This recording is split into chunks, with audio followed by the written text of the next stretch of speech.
Hey, it's Chuck.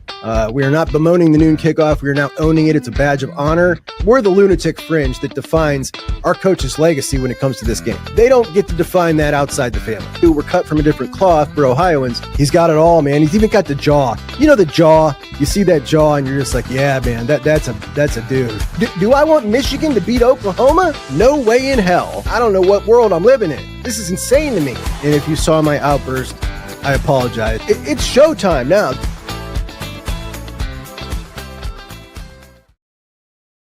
It is showtime. It is showtime. Welcome into Buckeye Huddle Prime Time. It's just me. Tim says, do we need 10 keys? Seems like kind of a lot. And the answer to that, probably not. Probably not. We probably don't need 10 keys. But appreciate you guys for joining me. Every Monday and Wednesday at 8 p.m. we are here for Buckeye Huddle Prime Time. But we skipped last Wednesday because last Wednesday, a little thing called Christmas Eve. This Wednesday, a little thing called New Year's Eve, which to us is something entirely different. It's the Ohio State, Miami Cotton Bowl. And buddy, I can't wait. I cannot wait. Curious to hear your guys' thoughts on this game. I've got some keys, but as our buddy Tim said, are they all necessary for a victory? Probably not. I'd like to see them all.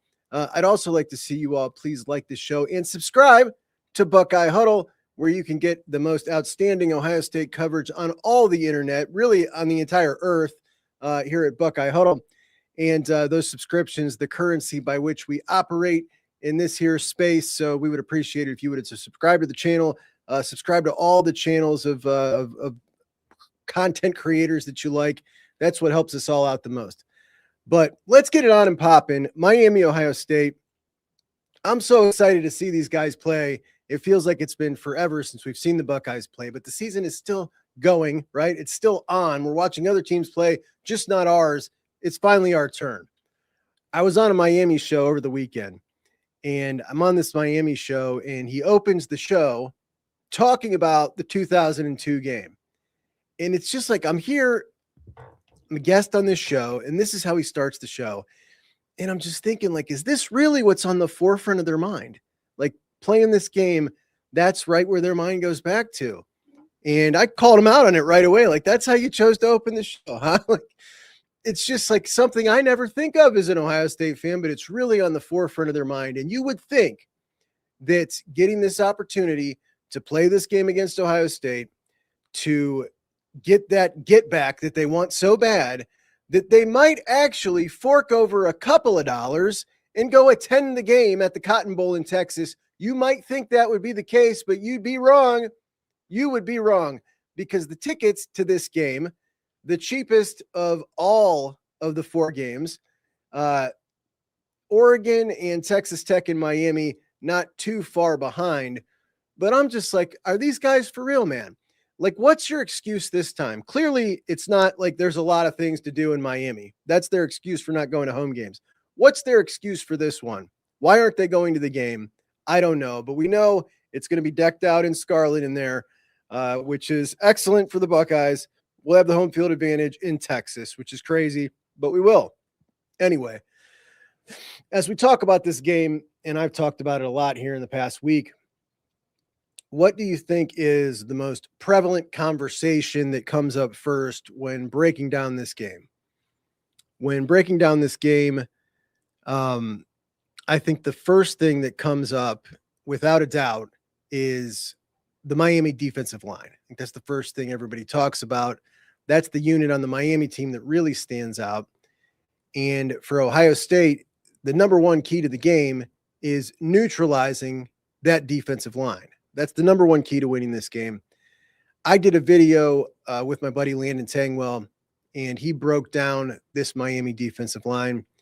And these guys are good, man. They're really good. They got a couple of first rounders on the edge. They might have another one inside in a couple of years. And they're all feeling very, very confident watching that Ohio State-Indiana game, thinking that they can replicate what Indiana was able to do with their defensive line to the Ohio State offensive line. Ohio State did not look good against lesser athletes. That's what they're telling themselves. Well, I would say maybe lesser athletes, but better coached athletes. Anyway, doesn't matter. That Indiana team isn't the only defensive line Ohio State struggled with this year. They struggled against Purdue. They gave up like 11 pressures against them. Same thing with Wisconsin. What do the three of those have in common? Purdue, Wisconsin, and Indiana. Ohio State doesn't generally get tripped up going mano a mano. Man-to-man, four-man rush, they're good. It's when they get a little bit confused, when there's a lot of simulated pressure, blitzes, a lot of stunts up front with the defensive line. That's what they've had a pretty rough time with all year. And Purdue did a lot of stunting up front. Wisconsin blitzed a lot, ran a lot of simulated pressure. And Indiana did a lot of all three. Indiana, 33% of their snaps, the guys up front stunt. That's 10th in the country. 42% of the time they blitz. That's 10th in the country. And 54% of the time they run simulated pressure. That's second in the country. So Indiana does all three of those a whole lot, which is why when we looked at the Miami or Texas A&M potential of a matchup of either one of those two, I really was hoping that Texas A&M would be the matchup because Texas A&M is like 90th in all three of those categories. How about Miami? Some reprieve here from Indiana. When we look at Miami, they don't stunt a lot up front, just 14% of the time. And that's 99th in the country, but they don't really need to because they can just beat you head up. But their blitz rate, 14th in the country, and simulated pressure, 29% of the time, that's 30th in the country. So they do those two quite a bit. And it's not just the defensive line stunting that was confusing the Ohio State offensive line. It's the simulated pressure and the blitzing as well that was confusing them. You're trying to be perfect. You're trying to pick out where your blitz is coming from, and it's just throwing them off. And when we look at a team like Miami, who is blitzing or simulating pressure 40% of the time and 25% of the time, that's a lot. That's a whole lot to deal with. And if they know you got problems with it and they want to ramp that up and do it a little more, it's not changing what they do to ramp that up. So neutralizing these guys is going to be imperative for the Buckeyes to win this game. And heard some people last week saying that for Miami to change this, it would be changing who they are to ramp that up. I totally disagree. I think they do it a lot, enough that changing it wouldn't be too much for them to do. Corey Heatherman, by the way, their DC, is a guy who was with Signetti at James Madison, with Brian Haynes. That's Indiana's defensive coordinator. So they're buddies. So certainly they've been talking. But when we look at that game against Indiana, Indiana obviously played really good defensively. Ohio State was still pretty close to scoring 2 more touchdowns in that game. And had they done that, they win by 11, even with Indiana's very good defensive game. Ohio State was still almost won that game pretty handily if they would have converted on 2 touchdowns. So maybe a few tweaks here and there in the offensive game plan would have beat Indiana if you played that game again. But who benefited from that game more? Miami seeing Indiana expose Ohio State, or Ohio State seeing what they cannot do, seeing that if they do this again, they're going to give somebody a big advantage. I would say that it's Ohio State who benefited more from seeing, okay, we clearly can't do this. Because what if Ohio State hadn't played in the Big Ten championship game and they rolled out with that game plan against Miami straight into the playoffs? Well, you might have lost in the first round of the playoffs. Instead, Ohio State got to roll that out in front of Indiana and see, okay, this doesn't work, and now we're not going to do that again. So I actually think that it's Ohio State who comes out of that with gaining more from seeing that game plan unfold against Indiana than Miami does, because Miami thinks they're going to be able to come in and replicate that. And Ohio State's going to play it totally different offensively, and they're not going to get as much benefit out of that game as they think they are. When we talk about the Ohio State offensive line, who is it that you're worried about in the Ohio State offensive line when you're going against Ruben Bain, Akeem Messidor, their beasts up front for Miami? Is it Austin Sareveld? No, Austin Sareveld has given up just 10 pressures on the entire year. It's Phil Daniels. Now, Phil Daniels at right tackle, also going to have Gabe Van Sickle next to him making his first start. And Phil had a really rough game against Wisconsin. He gave up 6 pressures in that game, but been pretty solid up until the Indiana game. Gave up 2 pressures and a sack in that game. Also gave up multiple pressures against Penn State. But before that, it had been since Ohio, since he gave up multiple pressures. But just 2 sacks on the year for Phil. And now he's got the privilege of going up against a first rounder, which will be the best defender that he sees for the duration of the playoffs as long as Ohio State goes on, right? This guy's the best. And right next to Gabe Van Sickle, making his first start ever, which I actually love. I love that Ohio State was forced to make the move to go to Van Sickle due to injury, because they might not have made the move if they hadn't had to make the move, even if they would have wanted to. It's just so hard to say, look, I'm going to start this kid in this huge game for his first start ever, even if it feels like, man, maybe he's the better player. But what have we seen consistently from Tegra? We've seen mental errors. Well, what do we usually see from a kid who's nervous making his first start when he's young? Well, he makes mental errors. If Tegra's already making those mental errors and you bring in a new kid and he makes some mental errors, maybe he doesn't make the mental errors. We know Tegra will make the mental errors. So from that standpoint, I'm very excited for Gabe Van Sickle to make his first start. So number 1, neutralize that pass rush. Key number 2, how do you do it? Death by 1,000 paper cuts. That's the game plan. You've seen it. We've seen it before. We've done it before. Ohio State's been on these 17-play drives before, and it is pretty clear that Miami has a hard time with a lot of RPO, a lot of quick stuff. We watch Louisville do it to them, and it's the Louisville blueprint. And Ohio State can absolutely emulate that Louisville blueprint, getting the ball out of Julian Sain's hand fast. I watched that game recently again. Miami could not get close to Louisville quarterback Miller Moss because he was just hitting his receivers on beautiful, quick slants, quick outs, timing routes. His average depth of target was just 5.3 yards. I mean, it was all short stuff. 27 completions were 10 yards or fewer down the field. Just 8 passes between 10 and 20 yards, and 0 were over 20 yards. It was all short stuff. And the Louisville wide receivers had 179 yards after the catch. Their wide receivers were cooking Miami's linebackers all day. Now, Miami been a little better tackling in space than they were early on in the year, but their tackling grade is still below a 60, and they are the only team in the top 10 with a grade that low. They're the only team in the top 40 with a grade that low as far as tackling. They've missed 149 tackles on the year. Ohio State, just 76. Texas Tech, like 90. Indiana, 82. So they're a big statistical outlier when it comes to missed tackles. They're undisciplined. Go figure. Who would ever guess Miami's undisciplined? They also get a ridiculous amount of penalties compared to all these other playoff teams. Go figure. But when we're talking about the game plan to replicate, it's all right there for Ohio State in the Louisville game plan, and we've seen Ohio State execute this before. Heavy RPOs. Jeremiah and Carnell are so fast. They're so long. They got such good hands, and Julian Sain is so accurate that when they're doing this, when they're running that game plan, those 7-yard outs where Carnell's just extending on the sideline, it is so automatic it looks like a handoff. And that is how they're going to free him up, man. RPO him to death, free access throws. And then when Miami starts getting aggressive and starts cheating up, that's when the Buckeyes will take them over the top. And that's it. I think that's what we're going to see right there. So Ohio State and Julian Sain, the most efficient team in the country when it comes to balls over 20 yards, the highest completion percentage of balls over 20 yards.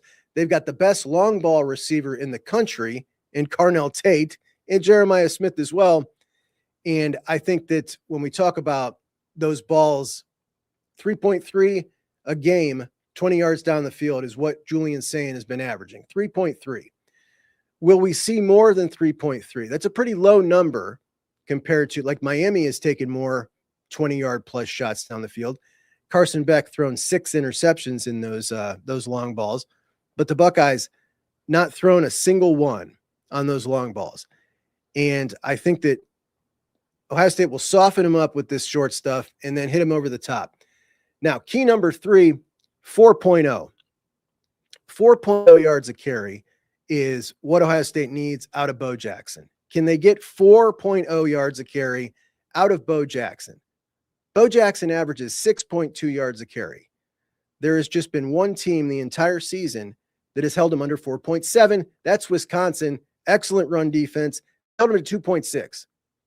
A tremendous effort from Wisconsin. Ohio State cannot allow Miami to shut down this run game. If they do, the Buckeyes are going to be one-dimensional, and it's going to be a lot tougher, and it's going to create a lot more stress on the offensive line, and thus Julian Sands. So they've got to be able to get at least 4 yards a carry. Can they do that? I absolutely think they can, and I think they will. Very important that they don't abandon the run early. They've got to stick with it. Key number 4, the wide receivers need to play a bigger role in this game plan. After the game, whenever we watch one of these games and we see a game and it's like, man, we're talking during the game, sure feels like they did a lot of 13 and 14 personnel today. Eventually we see, all right, what percentage, how many percentage of plays were they running 13 and 14 personnel versus 11 and 12?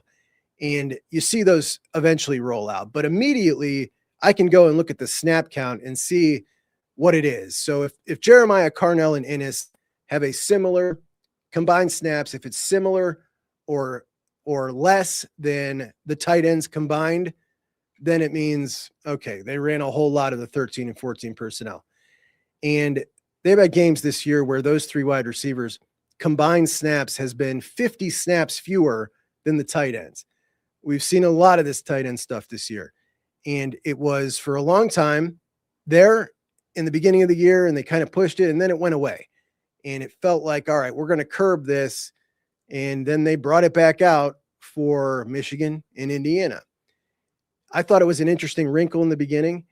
And it was like, we talked about these tight ends being like, this might be the year of the tight end. I think like more what we were thinking was you might have a guy like a Max Clare put up a record receptions for tight ends, and he's going to do it.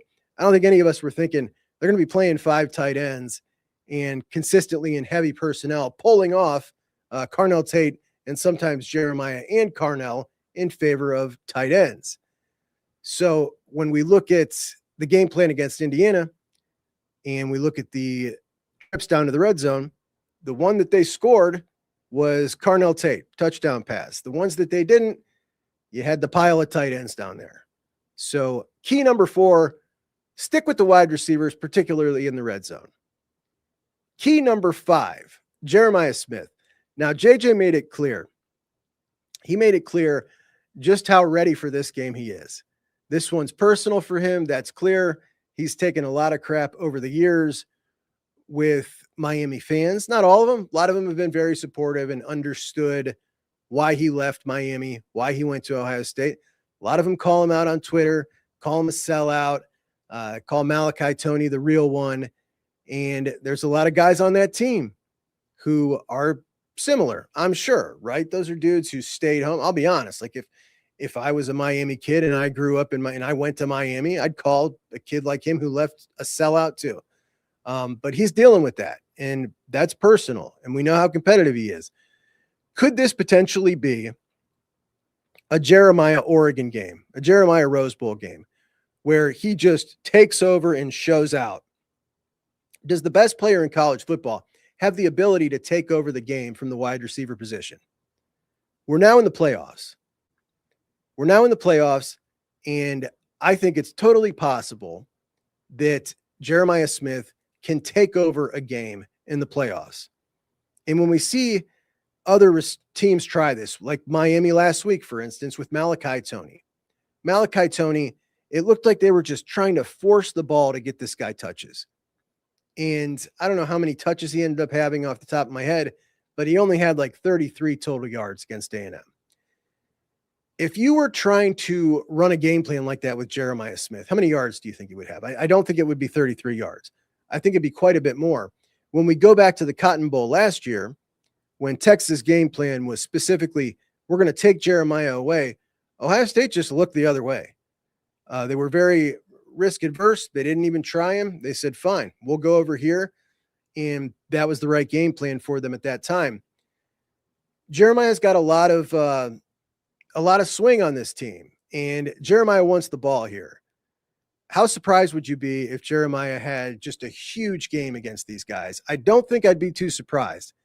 So I'm kind of looking, if I was able to play player, what do you call them? Player superlatives for this game, player props.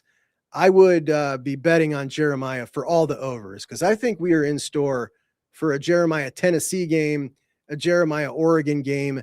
Remember, I mean, every game in the playoffs last year, Jeremiah, a huge game, except for the Texas game where Texas totally sold out. I think that this is going to be a massive game. And Jeremiah's had a bit of I don't want to say a down year, but a bit of a regression from his freshman year. Despite the fact that he missed a few games, you got things like yards after catch. His freshman year, he had like 6.6 yards after catch. This year, 4.4. He's down on touchdowns by like 4. Obviously down on yards, but missed a couple games. But it's been a little bit of a regression. We haven't really seen him just take over. I think that this just might be the game we see it.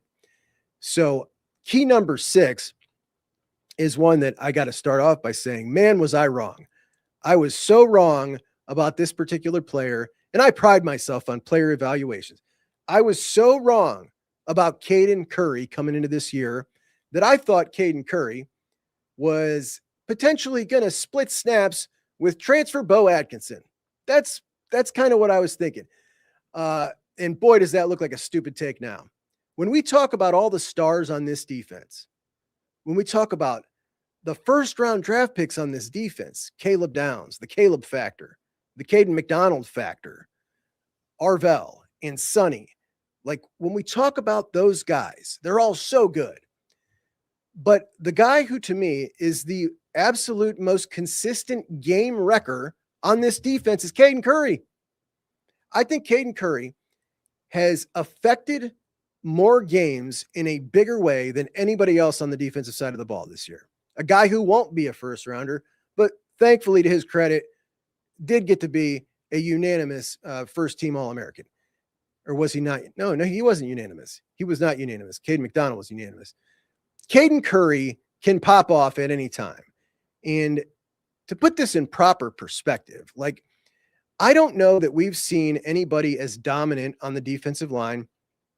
I don't think anybody's been more dominant on the defensive line since Chase Young. I think whoever's name you want to throw out there and be like him, I will say Caden's been just as dominant as that guy. He has been that amazing. And when he gets it going early, how many times do you see him now when he gets it going early and you're like, here it goes?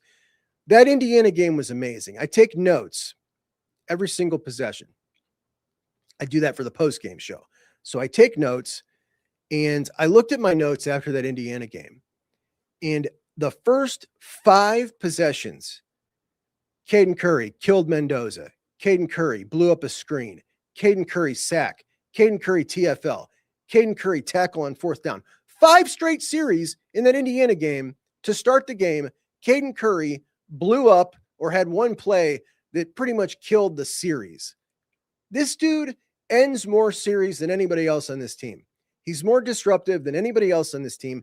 And if he gets it going early, he will absolutely single-handedly destroy this Miami offense. The worst part about it is, man, like, he's so elite. He doesn't have those elite measurables, doesn't have the Kenyatta measurables, and that's going to keep him from getting his proper draft status. But he's absolutely going to make it in the NFL. No doubt about it in my mind. Like, this guy is a game wrecker, and he's going to wreck somebody in these playoffs. Will it be Miami? It just might be. Number 7, Mark Fletcher, Miami's running back. Mark Fletcher, a former Buckeye commit. Mark Fletcher, if Ohio State can hold him under 4 yards a carry. So Bo over, Mark Fletcher under. Now, when we talk about Fletcher, different than Bo. Bo been under 4.7 yards a carry just one time. Mark Fletcher, on the other hand, he has rushed for under 4 yards a carry 4 times this year. 4 times this year, teams have held him to under 4. He averages 5.2 Bo averages 6.2. He averages 3.7 after contact. Bo averages 4.17 after contact. Bo, a much better back than Fletcher. He's not very good. Florida State, Louisville, Pittsburgh, Virginia Tech all shut him down. Can Ohio State put on that type of performance? Can they put on a performance that matches Florida State, Louisville, Pitt, and Virginia Tech? I certainly think so. I definitely do. You know, when we look at Indiana and we look at Texas, neither of those offenses were really great at getting the run game going against Ohio State. When we look at Washington, Illinois, Michigan, nobody's really been able to run on this Buckeye team. Do I think all of a sudden Mark Fletcher and Miami will be able to, based on what they've done all year? I mean, there's nothing there that shows us that's a better running game, despite people saying how great this offensive line is at Miami. There's nothing there statistically that says to us they should be any better than any of those other ones. So holding Mark Fletcher under 4 yards a carry makes them one-dimensional. Now, can Miami score 21 points on Ohio State? Because I think that's what they're going to need. They're going to need to score 21 points on Ohio State. They're not going to be able to do it if they're one-dimensional. What did we see the last time out against Texas A&M? Mark Fletcher busted off a ton of big runs. How did he get all those yards? I had Landon on with me. He broke it down. And every one of those big runs that Mark Fletcher broke off, Texas A&M blitzed, and they got themselves out of position.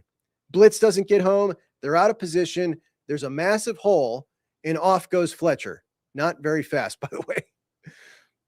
Will we see that against Ohio State? Absolutely not. Absolutely not. They don't get themselves out of position. And we just saw one of the two best run-stuffing linebackers in the country, in Sonny Styles, Rodriguez, the other one, have the game of his life against Indiana. He was so unbelievably good against Indiana. It was so fun to watch. But in addition to that, will Ohio State be able to cheat up? Will they be able to bring Caleb up? Will they be able to bring Peyton in as well? Because what we know about this team is Carson Beck going to beat you with these other wide receivers outside of Tony? I don't think so. I don't think he's going to be able to, because that's key number 8. Make Beck show you.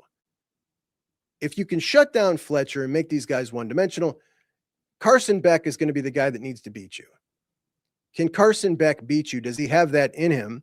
I mean, he can make all the NFL throws. We've seen him make all the NFL throws. We've also seen him blow up a game. We've seen him blow up several games. And when we look at this receiving crew, they got Malachi Tony. Their other top 2 receivers are a 600-yard guy, a 400-yard guy. One of them 6'2", one of them 6 foot. So there's not like, some really tall guy.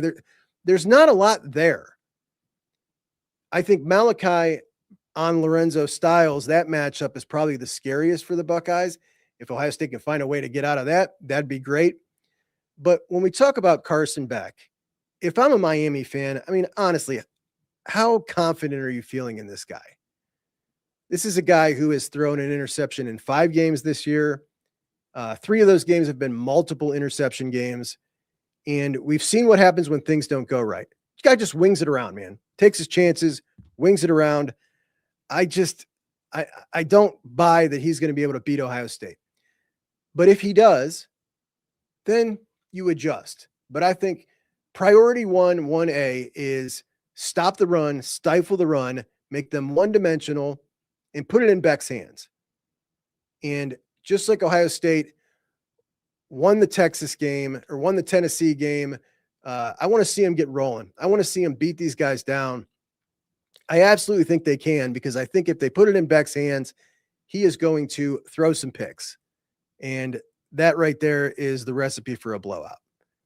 All right, number 9, Mr. Automatic, Sonny, Mr. Blocko. Neck looks like a thigh now. I don't know if you noticed.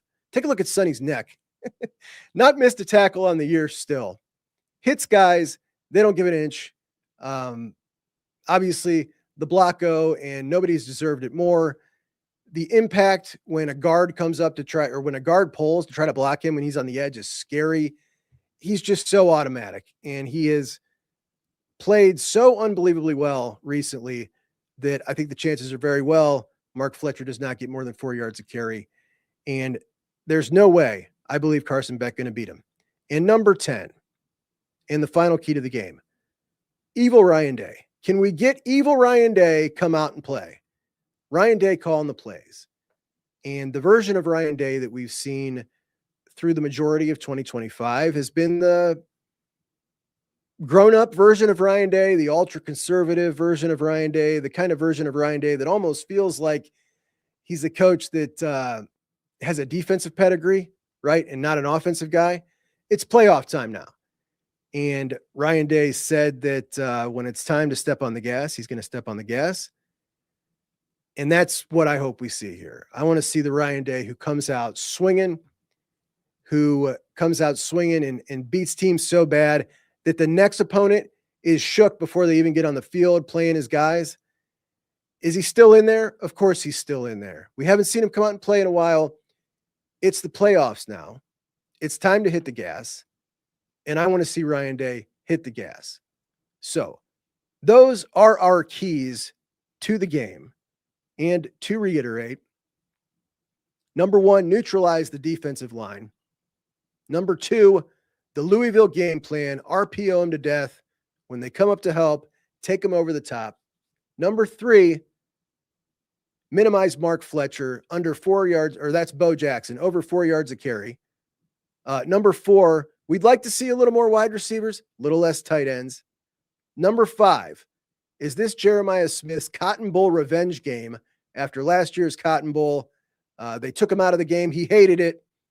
I think he's going to be lobbying for some extra attention and some extra targets in this particular game against his hometown team.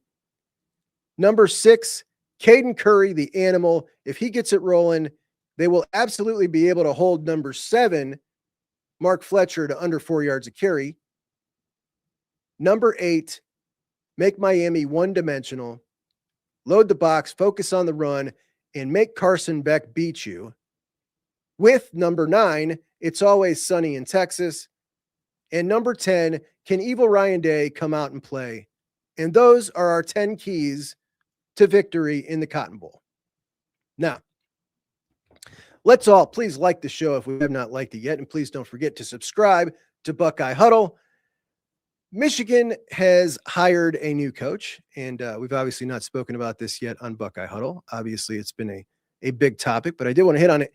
I think it's interesting is I've heard a ton of them talking about Kyle Whittingham, and I'm hearing a lot of things from Michigan fans like, how respectable he is, what a stand-up dude he is, how well respected he is, that guys like Urban Meyer are saying really nice things about what a great coach he is. And it's very interesting how they all of a sudden care about things like respectability. Not something that I would have thought I'd hear out of these guys. Like, that's not something they care about.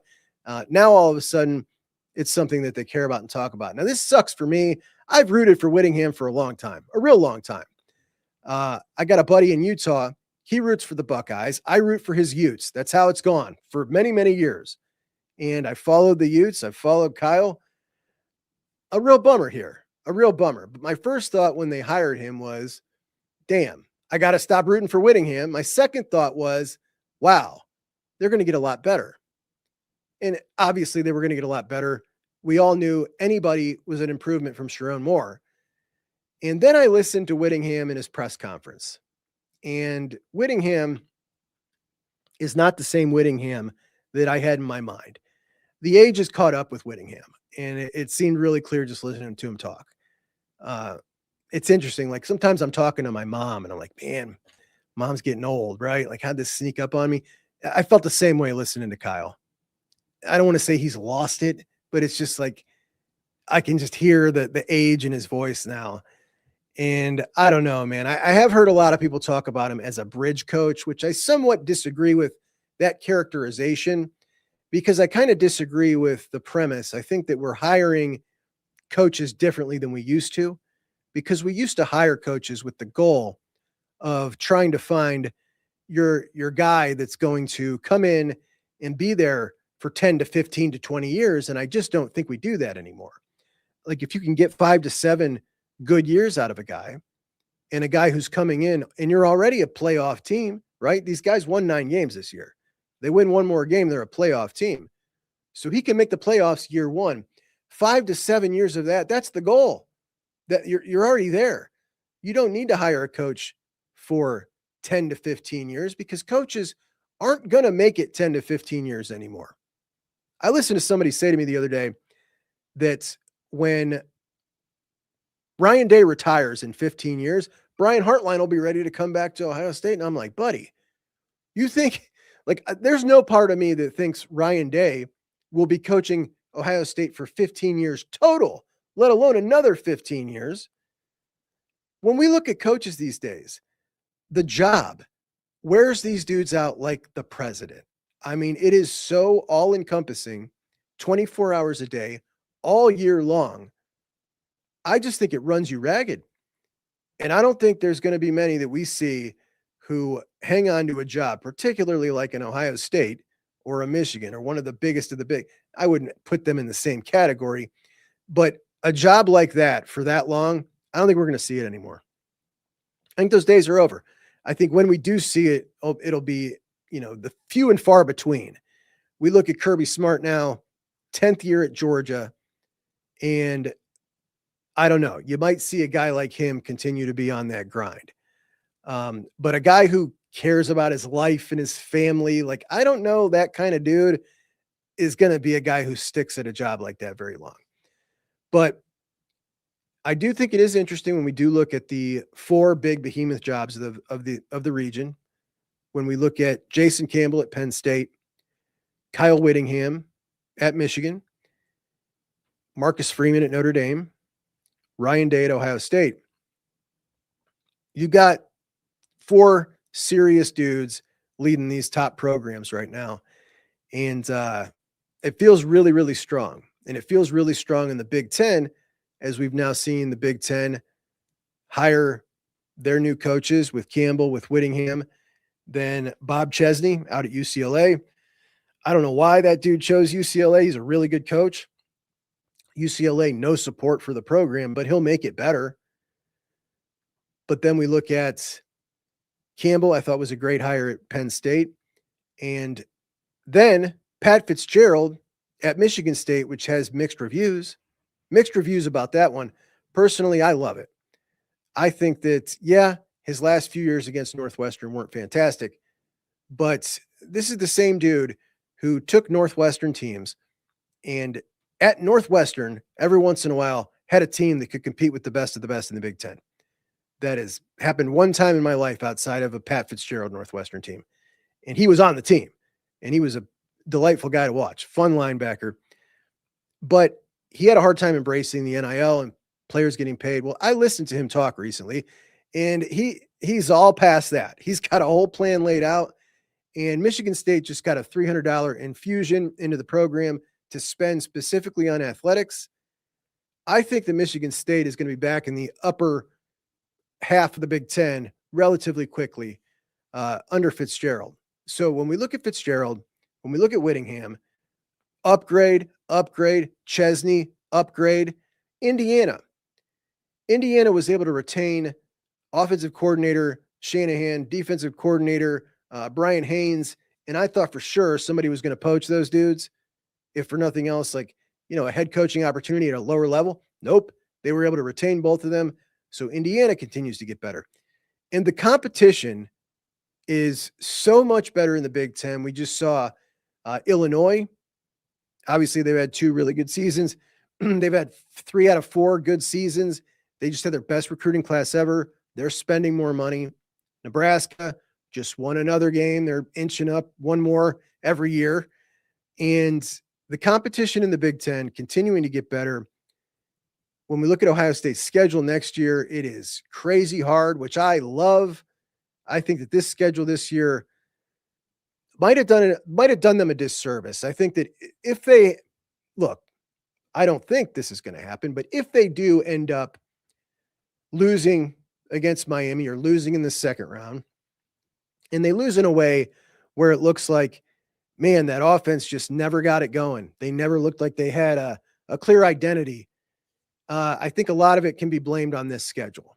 I think this schedule where you were able to spend a lot of time working on this and working on that instead of having to focus on winning the game. A lot of them were treated like scrimmages, which, that's the best way to spend your time. We're going to work on things, right? Not faulting them for it. But I think it puts you in a position where you got to be careful, because if you don't just settle on, all right, this is who we are, now let's go run this and beat them like this and stick with it, you kind of fail to ever find an identity. And there's part of me that worries, what is this team's identity on offense? I don't know who they are when they want to be their absolute best. Because if it's what we saw against Indiana, well, I don't think that's their best. I don't think that's the best version of them. So I'm really curious to see how this all unravels and how it unfolds. But I would much rather have a more difficult schedule. And the Buckeyes certainly have that next year in the Big Ten. And it's going to be awesome. We're going to be up for games every week or every other week. And I can't wait. Now, when we talk about Michigan, what did they tell us by hiring Kyle Whittingham?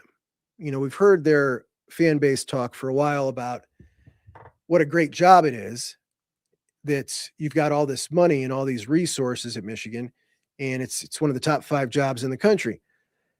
My personal opinion is, to be the absolute one of the best jobs in the country, most desirable to the best coaches in the country, you got to have desire from the top to do whatever it takes to win a national championship every year.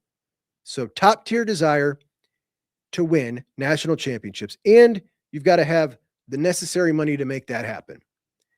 And I don't think Michigan has the first thing. I don't think they have that top tier desire from the top of the institution down to compete for national championships every year. I don't think they ever have. We've heard their fans talk for 20 years. They wish that they operated like Ohio State, and they turn around and say, we wish we cheated like Ohio State. But what they really mean is they wish they wanted it as bad. They wish they cared as an institution as much as Ohio State, and they just don't. And that goes from the ground floor, from the fans, all the way up the administration. They have never been in the same stratosphere as Ohio. Few are, and that's just not who they are. So when we look at Whittingham, what did they tell us by this hire? They told me their number one priority was cleaning up their image. That was priority number one, not winning national championships every year. Not to say that he's not a great coach. Could he potentially win a national championship? Maybe. But I don't think that is priority number one here. I think priority number one are the people who really care about the school. Absolutely could not stand the football program continuing to get them crapped on, and wanted to do something about it. And they went and pushed for them to hire the absolute best man that could rebuild that. And the football part second, though I still think he's a playoff coach and a really good coach. Anyway, those are the thoughts I had on my mind this evening. Let's see what you guys have to say. Merry Christmas, Bucks by Fitty. Geiger says in 3 years you'll once again be able to get 2 Cokes and get a UM ticket. That is, I've got that. So I got files in my phone where I save pictures forever. That picture is saved forever. Geiger says Michigan going to lose many to the portal and have a bunch of Sunbelt and MAC players come on board. Huge pickup for LJ. Hopefully he can keep him in the class. Who are we talking about? What happened? Did I miss something? Yes, DJ was posted 5 minutes ago. What are we talking about?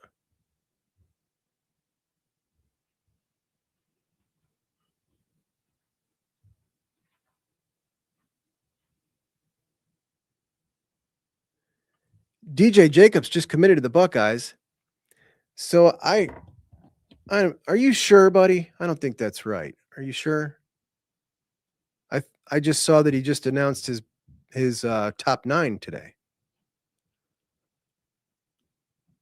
We need to stop Miami's attempt to make Fletch a thing.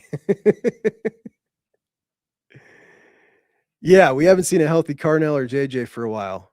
Totally healthy. It should be fun. Let's hope they make it fun. We know the Silver Bullets are going to be staying on the offense. Yeah. We got some Canes in here. Bo, and more Bo. Let Bo run. I think Bo's going to play a really big factor. Our man Bucks by 50 says, please no CJ Donaldson. Tanya says, Legend Bay was spotted with the Buckeyes during their practice. Yes, I saw that picture. That's awesome.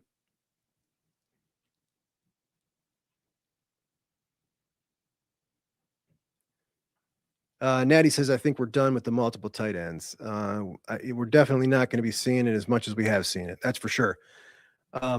Mixed in with tempo, we can run 13 and 14 sometimes, but we must pass out of it. Yeah, it's just too much. It's just all too much. We ran the tight ends combined against Michigan, 150 snaps, top 3 wide receivers, under 100. It's like that. That's insane. But that's a different style of game. Nonetheless, it's just insane. But I think they're done with it.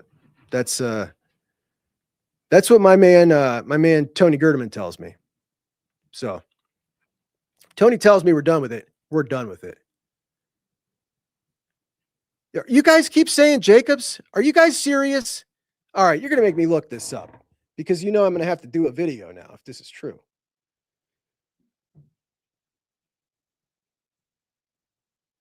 That would be amazing. He's a Georgia legacy. His dad went to Georgia. Breaking DJ Jacobs is committed to Ohio State. You've got to be kidding me. Ho! Unbelievable. A&M was in the driver's seat not long. Oh my gosh. Unbelievable stuff, man. Congratulations, guys. The Buckeyes just nailed the number 1 player in the country. Number 1 in the country, not the number 1 edge. Number 1 in the country. That's the number 1. That's Jeremiah Smith. That's that dude right there. Talk about Carter Meadows, Luke Waffle. Forget them. They're nothing on this dude. This is unbelievable. He said you're doing a video right now. I am doing a video right now. You know what I mean? I like to pull up the clips and the highlights and such. That is amazing. No, I don't think you guys would lie to me. I just, sometimes I've been on here and somebody said something and they may just have misunderstood what they read. No, definitely you guys would not lie to me. That is unbelievable news, man. And now the class of 2027. Wow, it's cooking with gas. You got number 1 wide receiver. You got, the night just did get longer. The number 1 wide receiver, which I guess he's technically number 2 now, whatever. You got the number 1 overall player, the number 1 edge. This is fantastic. Next year's class, Lisa. Wow. What news. I really did literally just read today that he just whittled down his top 9. And I always read those things and I just roll my eyes so hard. Like, dude, I don't care who's in your top 9, but I'm not rolling my eyes anymore, DJ. Apologize for that one, buddy. Wow. Fantastic news. Geiger says, horrible nightmare last night. Kevin Noon lip syncing and dancing to Usher's Yeah, with Tomo popping up doing Little John parts. Oh my. What are the odds we keep him in the class though? This is not the type of look, honestly, that's just ridiculous for me to even try to weigh in at this point. I mean, it's a long, long way to go. So who knows? We know that Georgia will be coming hard. Like I said, he's a Georgia legacy and he's from Georgia. So they'll come hard. But what we also know is Georgia won't play ball with money. Here's what else we know. Ohio State is investing big at edge in this class. This was always going to happen. They were always going to invest big at edge in this class because it's an absolute need. Now, this may also tell us something about a particular transfer portal player. Might tell us something about that, or it may not. But there's only so much money per position.